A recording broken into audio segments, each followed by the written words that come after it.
বর্তমানে অ্যাডহক কমিটির সভাপতি হিসেবে দায়িত্ব পালন করবেন তামিম ইকবাল। কোন ক্ষমতায় বিসিবির নতুন প্রেসিডেন্ট তামিম ইকবাল? রাজনৈতিক কোটায় নাকি অন্য কিছু? ইতিমধ্যেই সভাপতির চেয়ারেও বসে পড়েছেন তিনি। বিশ্বের ক্রিকেটের এক চরম ক্রান্তি লগ্নে হুট করেই যেন সব পাল্টে গেল। মাত্র ৬ মাসের মাথায় ইতি ঘটল আমিনুল ইসলাম বুলবুলের নেতৃত্বাধীন পর্ষদের। মঙ্গলবার বিকেলে একটি নাটকীয় সংবাদ সম্মেলনে জাতীয় ক্রীড়া পরিষদ বর্তমান বোর্ড বিলুপ্ত ঘোষণা করার পরপরই বিসিবি প্রাঙ্গণে শুরু হয় নতুন এক উদ্দীপনা। অনেকেই প্রশ্ন তুলছেন, কোন ক্ষমতায় একটি নির্বাচিত বোর্ড এভাবে ভেঙে দেওয়া হলো? মূলত এনএসসি অ্যাক্ট ২০১৮-র ২১ নম্বর ধারা অনুযায়ী যদি কোনো ক্রীড়া সংস্থা যথাযথভাবে দায়িত্ব পালন না করে বা সংস্থার স্বার্থপরিপন্থী কাজ করে, তবে ক্রীড়া পরিষদ সেই কমিটি ভেঙে দিয়ে অ্যাডহক কমিটি নিয়োগ করতে পারে।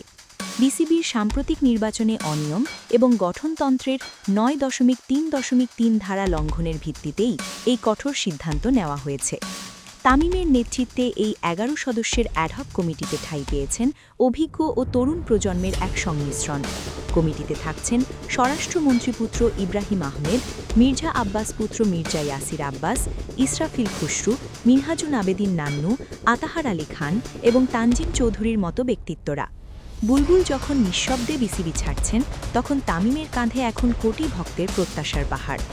এনএসসির ক্রীড়া পরিচালক আমিনুল এহসান আশা প্রকাশ করেছেন যে এই পরিবর্তনের ফলে দেশের ক্রিকেটে স্বচ্ছতা ফিরবে এবং আইসিসি থেকেও ইতিবাচক সাড়া পাওয়া যাবে।